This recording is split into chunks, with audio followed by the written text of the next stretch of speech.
What's up, fellas and ladies? Welcome to the new subscribers. Welcome to the channel.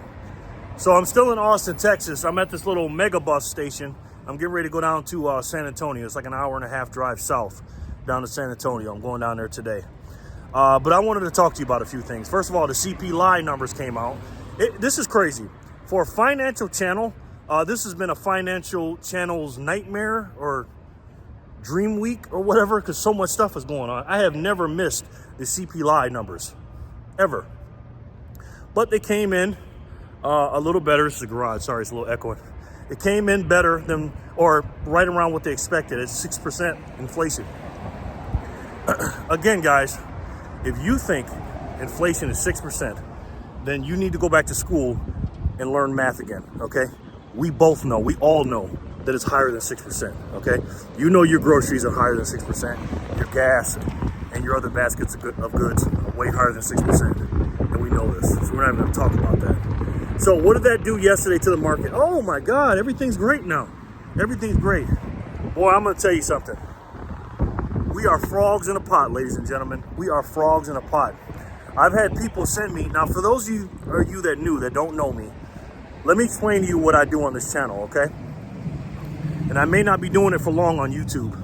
So go to my Rumble page real quick. If you go to Rumble, type in Jerry, capital J, Freedom, no, Jerry Loves, excuse me, capital L, Freedom, capital F, all in one word. Because I'm probably not going to be on here too long because, again, YouTube doesn't like the truth. What I do on this channel is simple. I try to educate people on how to get their freedom back. And for the most part, maybe 80% of this channel, I do it through decentralized assets through finance, right? And of course, I talk about food and, having your stuff out of the system when it comes to, basic necessities, water, food, security.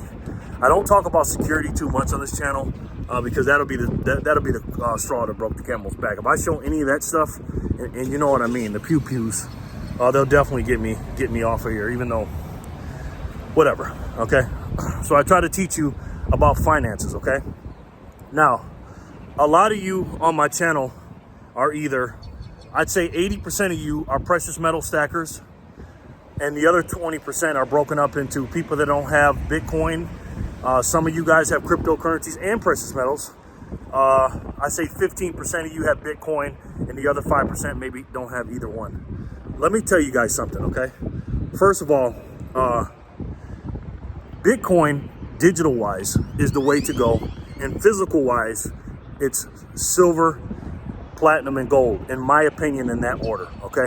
Now, you can get whatever you want. You can. That's my portfolio. Everybody's portfolio is different. I don't own anything on paper. And here's what I mean by paper. I don't own any stocks at all. I don't own any mining stocks. I don't own any Apple, Tesla, or anything.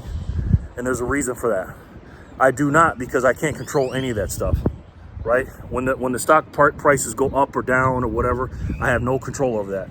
Now, I do have some cash into some vehicles that I rent or get monthly payments on. I have a little bit of real estate that I get paid on. I have a couple of businesses that I have cash in that I have say-so when it comes to what happens in the daily, weekly, and monthly decisions in that company. I'm not knocking anybody that has these things, the stocks and everything. But me personally, I just don't have them because I have no control over them. The reason I have the majority of my energy, because that's what money is, ladies and gentlemen. Money is energy. When you go to work and you work a 9-to-5 job or you do anything on the side, you put your energy into that to get some cash back, okay? And we've been taught that the fiat currency, that paper, is money. And technically it is money. But the real money, the God's money, is gold and silver and platinum. The digital money for the people is Bitcoin. What I want to do and what I want to tell you guys is this. There is a reason, ladies and gentlemen, and cryptos to a lesser extent. Now let me say this to you, for those of you that don't know where I'm coming from, and this is true. Technically speaking, Bitcoin is a cryptocurrency as far as the definition of a cryptocurrency. There's 20-something thousand cryptocurrencies. Bitcoin is completely different than all of them, okay? Bitcoin does not have a boss. a CEO, a CFO, employees, venture capitalists, people, making decisions on Bitcoin. It's ran by the people, okay? If you want to know more about the real digital money for the people, by the people, and of the people, take a hard look at Bitcoin, okay? It is the future digital money. I'm telling you that, okay? It's either that or the central bank digital currencies that are going to be all over the world in the new you know what. I'm not going to say those other two words, okay? Physically, you got to have some cash for the short term. But for the long term, physically, you got to have gold and silver. When you go to work, ladies and gentlemen, and then you trade in your time for money, what they're doing is when they print money, because back in the days, a lot of you guys know this, and you may not be old enough to do this. Before 1971, because Richard Nixon took us off the gold standard in 1971. I'm talking to the newbies now. I'm sorry for you guys that know all this. I know it's going to sound repetitive. I'm sorry, but I got to teach the new people this so they can look it up. My job, I want to teach everybody around the world what real money is, okay? God's money is gold and silver. 1971, Richard Nixon took us off the gold standard because remember back in the days, if you don't remember or know, I'm going to tell you, every single dollar that you had was backed by gold, okay? An ounce of gold before 1933 was $20.67, roughly speaking. Then after that, they revalued it and everything else. That was the real money. Because it was just, the reason why we did cash, because it was just more easy to carry around than gold, right? But what do human beings do, ladies and gentlemen? We get greedy. So we start printing more paper than we have of gold. And we've been printing for a long time, ladies and gentlemen. The Fed's been around since 1913. The Bretton Woods Agreement was in 1944, I believe. Look that up, Bretton Woods Agreement in New Jersey. All the world leaders came together, World War I. So, what happened? They printed out too much money, or too much cash, and there wasn't enough gold. So a lot of people called the United States out because we're the world reserve currency. We hold the most gold, and our money was as good as gold. It ain't anymore. So Richard Nixon decided to take us off the gold standard. What did that do? That did a few things. It's been 52 years, it's almost 51 and a half years. What did that do? That devalued our currency in more ways than one. It gave them a license to print as much as they want. Because if we do that, ladies and gentlemen, it's called counterfeiting. When the government does it, it's called bailouts. But I'll get into that in a second. So every time you go to work, and let's say you work for 2 weeks, right? And those 2 weeks, it doesn't matter how much it costs. Those 2 weeks get you this. It gets you your whole rent paid or your mortgage paid in those first 2 weeks. Then you can get some groceries, you can get your items you need, and then the other 2 weeks you work, you can save all that. Well, if you're printing money, what that does is that dilutes the currency and it makes it worth less. Because anytime there's more of something, I don't care what it is, it's going to be worth less. The reason why diamonds, gold, silver, and all these things are worth a lot because they're precious, they're rare, right? If a meteorite came and hit us right now, and it had tons and tons of gold on it, tons and tons of diamonds, tons and tons of silver, it wouldn't be precious anymore because it's an abundance of it. Money is supposed to be hard to get, ladies and gentlemen, and it has not been hard to get when the money printer goes brrr and they can just print it out. We don't even have enough trees in the world to print out as much cash as we've printed out on those numbers on the screen. When you look at your bank account, ladies and gentlemen, when you put your money in the bank, or you get a deposit or a direct deposit, the bank does not have your money, okay? Let me explain that to you. They don't have your money in there. What they do is they put maybe 10% in there. If you're lucky, they keep it in there. And the rest of it, they make investments to make more money off of it. Not to make more money on you, obviously, for you, to goes to you. They make more money for themselves with your money and barely pay you anything. The interest rates that they give you are a fraction of what the inflation is. And inflation is pretty high right now, ladies and gentlemen. Pretty damn high. So they're stealing your energy. If it costs you more to buy certain things, like I'll go back to the example I was talking about earlier. If you had that same basket of goods that you were buying and then 2 years later, those first 2 weeks doesn't pay your rent or mortgage. It barely gets you going by, and then that whole month, instead of 2 weeks paying all your bills and saving the rest of the 2 weeks, now it's taking the whole month for the same amount of work to get the same amount of goods, and it's costing you double. Compound interest works both ways. When they teach you to put money into an account that gives you an interest rate, and you're getting paid 4 or 5% on that, and then every year is compounding, that's great. But unfortunately, it works the other way around too. They lied to you about the CPI numbers, okay? They're not true. It's not 6%, and you know it. So what happens when 1 year is 6%, another year is 7%? It's not 6 or 7% every year. It's 6, 7% compounded on top of the other year. So they're stealing your time and energy, okay? What's going on now is this, ladies and gentlemen, so keep that in mind. What's going on now is this. They're bailing out banks to let them do whatever they want, okay? Now, it goes deeper than that, and I watched a few videos on this. Cryptocurrencies, to a lesser extent, are a way to get your money out of the system without being cooked by like a frog. Here's what I mean. Here's what I mean by that analogy. When you're in a pot, when a frog is in a pot, and they turn the heat up a little bit, they're getting cooked in there. They don't know it. They just think they're taking a cold bath, then a warmer bath, and oh my God, they're just turning it up. Now it's a really nice hot bath, right? That's what you do when you turn on the water when you get in your shower or your bath ready. And they're thinking, oh, this is a life. Next thing you know, you're boiling, and you don't even know it, and it's too late, and then you're dead in the pot. That's what they're doing with inflation, with the quote-unquote fiat currency in the bonds. When you keep your energy in that fiat currency, in those bonds, and those stocks and everything else, because it's all measured by fiat currency. So that's what's happening. They're cooking you slowly. Every single year, if you put money in a savings account, you are losing. I don't care what the interest rate they give you. It ain't catching up to inflation. Even when it's compounding to your favor, it's compounding the other way against your favor.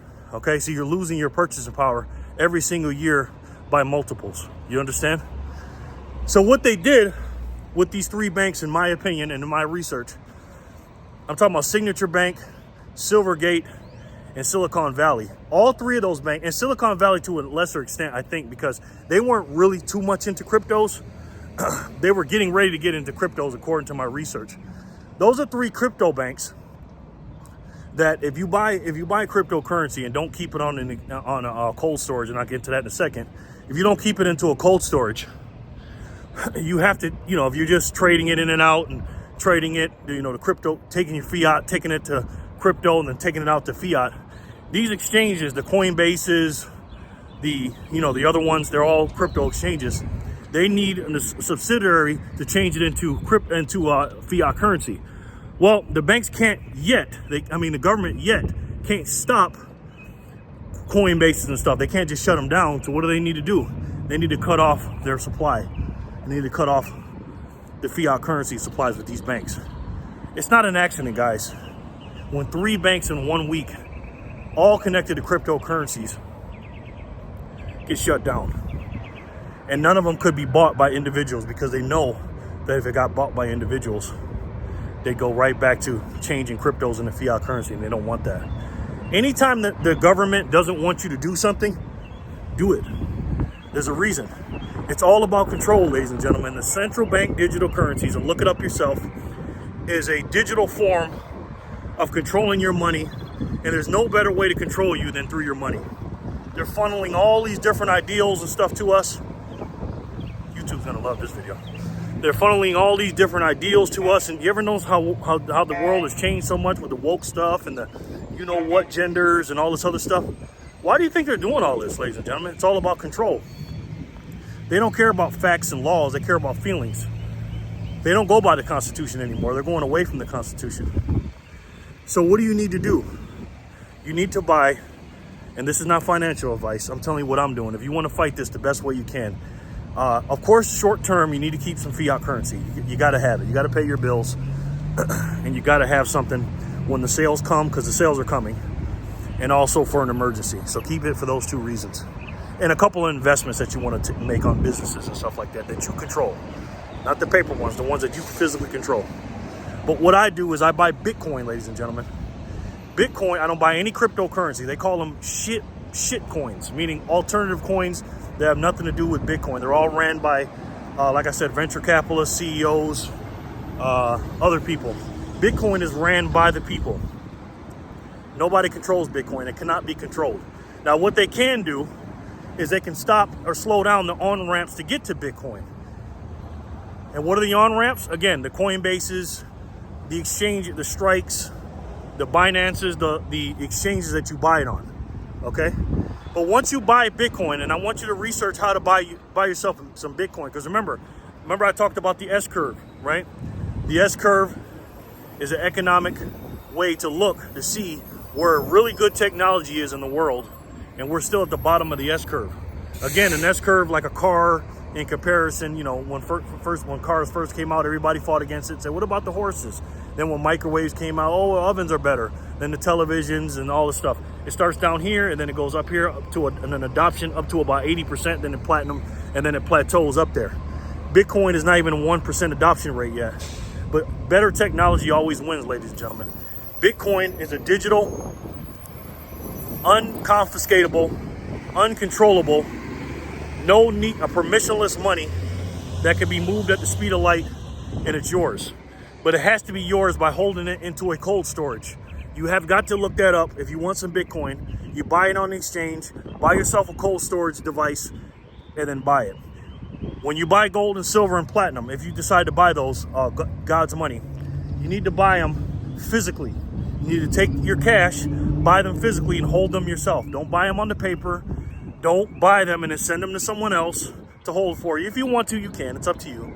But again, if you don't hold it, you don't own it. If you don't hold it, you don't own it. That's why I don't buy stocks, because I don't hold it. It's just paper to me. I have to go through all these different levels to do it. When you hold it yourself, you don't have to go through any levels. Same as Bitcoin. If you have a cold storage, ladies and gentlemen, if you buy a cold storage device, you have a 12 to 24 word password, and it's yours, and it gives you freedom money. Now, security wise, it's up to you to have your own security, meaning don't tell anybody your 12 to 24 word password. If you lose it, you do lose your coins, but there's ways to fight that, because I was scared to do it too myself. But do it, I'm telling you, if you want to buy Bitcoin. Because just like physical metals, if you don't hold it, you don't own it. The same thing, not your keys, not your Bitcoin. So take it off and take custody of everything that you have in your life. Get more food, get more precious metals, if you know what I mean, ammos, lead, food, water. Because when people are going to the stores and trying to get these things, you already have them in stock. Get some medical supplies. That is very, very important. Have some cash, piled up. Cash outside the system. I'm not talking about in the bank. Physical cash. And those are the things you need if you want to survive in the short term. Long term, Bitcoin is still very cheap to get as far as fiat currency is concerned, the US dollar. But I'm telling you right now, when they start, because the more and more this stuff happens, and the CBDCs come out, it's a digital programmable money, central bank digital currencies. It is controlled by the government. They know everything that you're going to be doing. It'll be on your phone as an app. There will be no more cash. Every time you spend something, they know what you're going to spend. They may put some restrictions or allowances and saying, hey, Sophia, you can't use this dollar. You can't use this many dollars this month on this particular item. Or, hey, we see that you voted for Donald Trump, so you're only going to get this. They do stuff like that, ladies and gentlemen. I think that's coming. So do those things step by step. Jump out of the pot because they're turning up the heat. From 2020 to 2023, ladies and gentlemen, they have turned up the heat. And we're not going to be boiled anymore. We took a nice hot bath, and that was cool, but jump out of the pot and get the things you need. All right, guys, let me know what you think in the comment section below. I'll show you what's going on in San Antonio when I get there. Should be a little fun trip. If this is the last time I see you, I'll see you over on Rumble. I love each and every one of you. Keep your head on the swivel. God bless you and your family. God bless your family. Thank you so much for watching. God bless this country. We need to get our country back in a non-violent way, ladies and gentlemen, okay? Stand up for your rights, stand up for your freedom, stand up for your sovereignty and your family, and stand up for God, okay? Because it's good versus evil. There's no in between. I love each and every one of you, and I'll talk to you soon. Peace and love.